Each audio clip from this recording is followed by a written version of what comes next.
Assalamualaikum warahmatullahi wabarakatuh. Perkenalkan, nama saya Tria Friska Ayu. Saya mahasiswa dari Universitas Pancabudi Medan. Saya mahasiswa semester 4. Baik, di sini saya akan menjelaskan tentang metode simplex program linear. Oke, selanjutnya kita lanjut ke contoh soal saja ya. Di sini saya ada satu contoh soal, yaitu soalnya itu suatu perusahaan menghasilkan dua produk, meja dan kursi yang diproses melalui dua bagian fungsi. Yang pertama, fungsi perakitan dan perolesan. Pada bagian perakitan tersedia 60 jam kerja, sedangkan pada pembagian pemolesannya hanya 48 jam kerja. Nah, untuk menghasilkan satu meja diperlukan 4 jam perakitan dan 2 jam kerja pemolesan. Sedangkan untuk menghasilkan satu kursi diperlukan 2 jam kerja perakitan dan 4 jam kerja pemolesan. Laba untuk setiap meja dan kursi yang dihasilkan.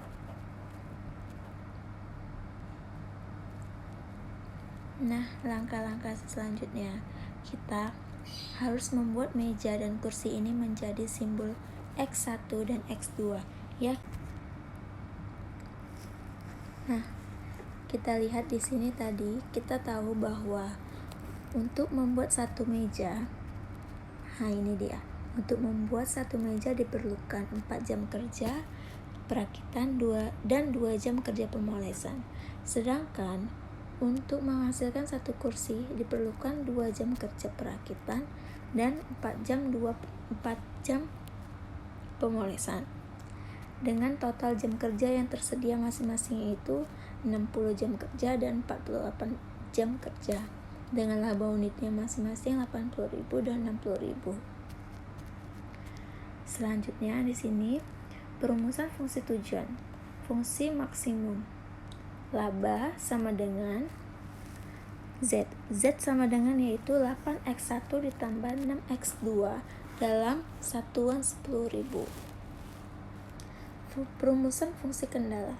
Dengan kendala yang pertama itu 4x ditambah 2x2 lebih kecil dari 60. Yang kedua 2x1 ditambah 4x2 lebih kecil dari 48. Terus selanjutnya di sini ada kendala non negatif. X1, X2 lebih besar dari 0.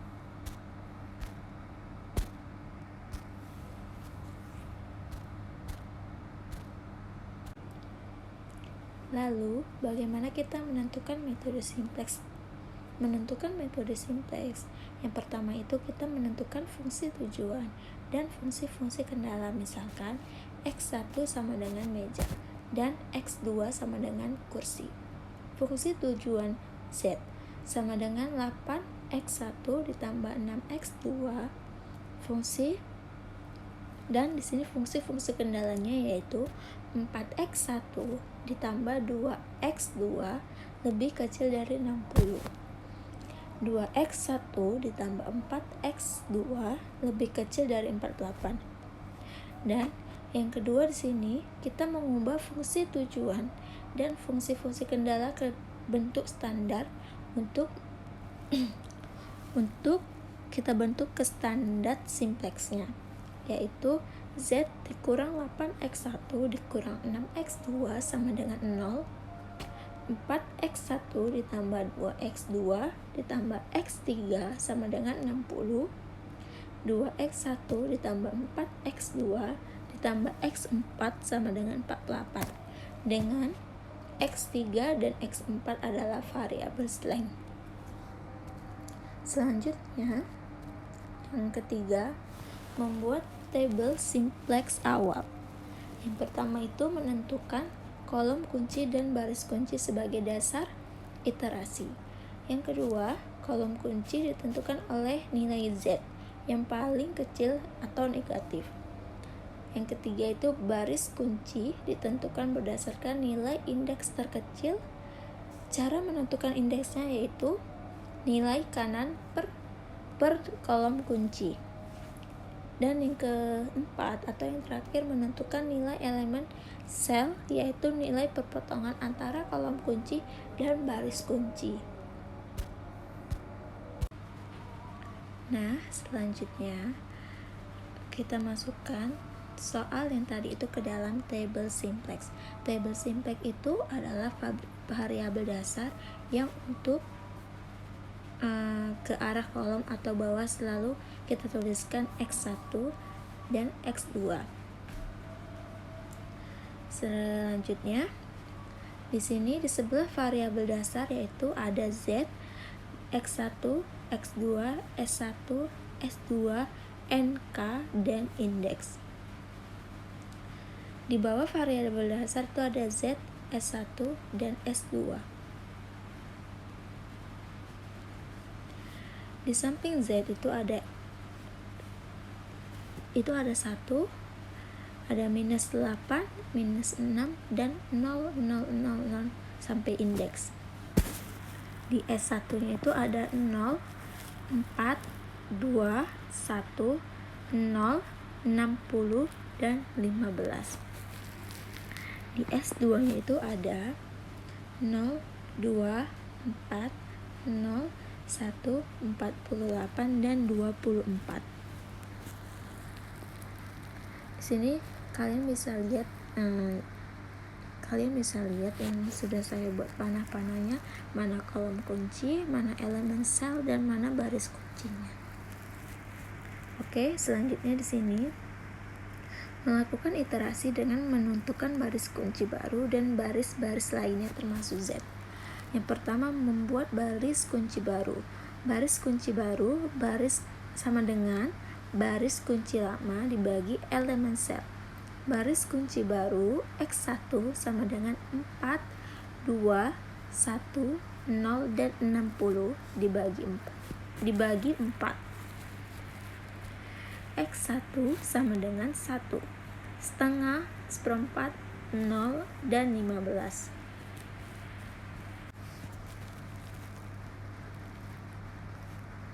Nah, yang di sini tadi itu baris kunci baru X1 sama dengan itu. Nah, kita bisa lihat di sini. 4 dibagi 4 itu yaitu 1. Dan 2 dibagi 4 yaitu X2. Dan 1 dibagi 4 yaitu seperempat. Dan 0 dibagi 4 yaitu hasilnya 0. Dan 60 dibagi 4 itu 15. Yang tadi X1 itu kita masukkan ke tabel yang X1 yang ini tadi, kalian bisa lihat. Dan di sini di bawahnya nilai baris yang lain sama dengan baris lama. Nilai baris kunci baru X angka kolom kunci baru yang kunci baris yang bersangkutan. Selanjutnya di sini membuat baris variabel baru. Baris S2 baru sama dengan baris S2 lama, nilai kolom kunci baris yang sesuai baris kunci baru. Baris S2 baru yaitu 2, 4, 0, 0, 1, 48 kurang 2. Terus 1, setengah, seperempat, 0, 15 sama dengan 0, 3, min setengah, 1, dan 18. Yang tadi saya bacakan kalian bisa lihat di tabelnya, sudah saya buat di sini tabelnya di X1 dan di S2. Oke. Selanjutnya di sini membuat baris Z baru. Baris Z baru sama dengan baris Z lama. Nilai kolom kunci baris yang sesuai baris kunci baru. Baris Z baru yaitu minus 8, minus 6, 0, 0, 0 dikurang minus 8. 1, setengah, seperempat, 0, 15 sama dengan 0, minus 2, 2, 0, dan 120. Di sini juga sudah dimasukkan ke tabelnya. yaitu variabel dasarnya kan Z, X1, S2. Yang di Z itu tadi yang saya bacakan 1, 0, minus 2, 2, 0, dan 120 itu NK-nya. Dan X1-nya di sini 0, 1, setengah, seperempat, 0, dan 15. Dan S2-nya 0, 0, 3, minus setengah, 1, dan 18.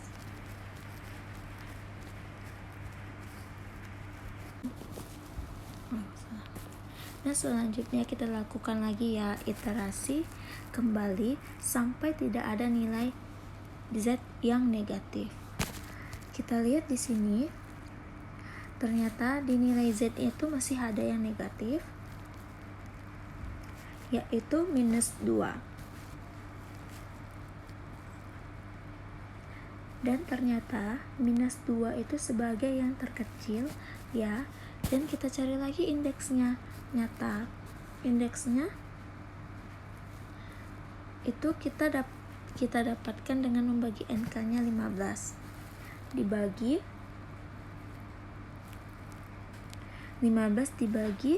setengah, kemudian 15 dibagi setengah yaitu 30, kemudian 30 dibagi 3, kemudian 30 dibagi 18,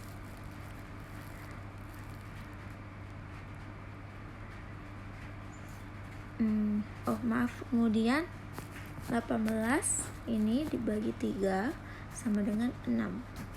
Oke, setelah itu kita lihat indeks yang paling kecilnya yaitu 6. Nah, jadi kita jadikan baris kunci yang dihindari 6 itu yaitu 3. Sementara kolomnya tadi yang minus 2 yang paling kecil. Jadi ini sebagai sel elemennya 3. Nah, setelah itu yang kita lakukan adalah menulisnya 0, 1, 0. Nah, di sini bisa kita lihat lagi ya.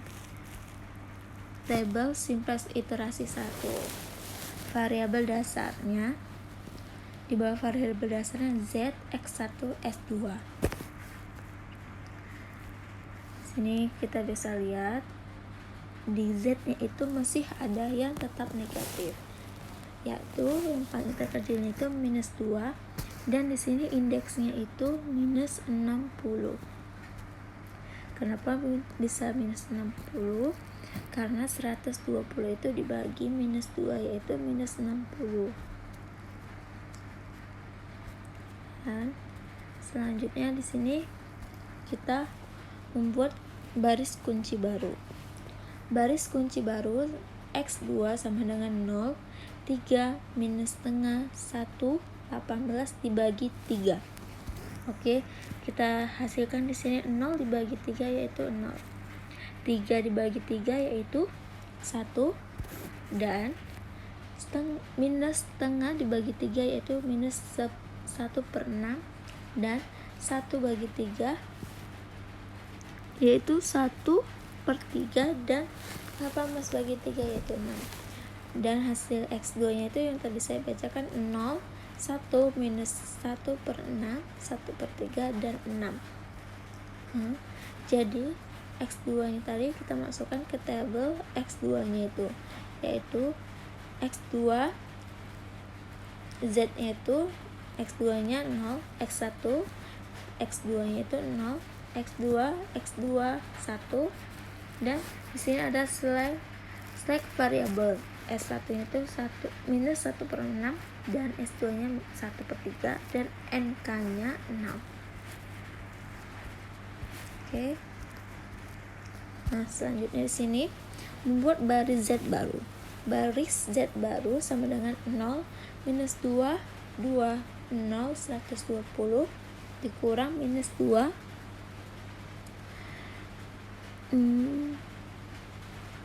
Terus 0, 1, minus 1/6, 1/3, dan 6 sama dengan, yaitu itu hasilnya 0, 0, 5/3, 2/3, dan 132. Di sini kita masukkan lagi X1 yaitu 0, 1, 0, 1/3, min 1/6, dan 12. X2 nya di sini 0, 0, 1, minus 1/6, 1/3, dan 6. X2 nya ini yang tadi di atasnya ini, X1 nya pun tadi yang sudah kita hasilkan tadi. Oke. Selanjutnya di sini membuat baris variabel baru. Baris X1 baru sama dengan 1, setengah, 1/4, 0, dan 15 dikurang setengah. Terus di sini ada 0, 1, minus 1/6, 1/3, 6. Dan hasilnya 1, 0, 1/3, minus 1/6, dan 12. Oke. Di sini variabel dasarnya Z 1, 0, 0, 5/3, 2/3, dan 132 nilai NK-nya. X1 nya di sini ada 0, 1, 0, 1/3, minus 1/6, dan 12. X2 nya di sini 0, 0, 1, minus 1/6, 1/3, dan 6. Oke. Kita lihat hasilnya di sini. Di sini hasilnya karena nilai pada baris Z sudah tidak ada yang negatif. Kita bisa lihat di sini di nilai Z-nya kan sudah tidak ada yang negatif. Sini sudah ada yang tidak negatif. Jadi di sini hasilnya karena nilai pada baris Z sudah tidak ada yang negatif, berarti iterasi selesai. Dan solusi yang diperoleh adalah X1 sama dengan meja sama dengan 12. Di sini dia 12, dan X2 sama dengan kursi sama dengan yaitu 6, dan 6 nya ini, dan nilai fungsi tujuan Z laba yaitu 132 dalam puluhan ribu rupiah. 132 nya ini nilai NK nya. Artinya untuk memperoleh keuntungan yang maksimal sebesar 1.320.000, maka perusahaan sebaiknya memproduksi meja sebanyak 12 unit dan kursi sebanyak 6 unit. Dari tabel tersebut juga diketahui nilai X3 dan X4 tidak ada. X3 dan X4 yaitu 0. Artinya seluruh waktu kerja perakitan dan pemolesan sudah habis digunakan, tidak ada waktu yang tersisa. Baik, di sini saya sudah membahas tentang metode simplex. Oke, itu saja yang bisa saya jelaskan. Terima kasih dan Assalamualaikum warahmatullahi wabarakatuh.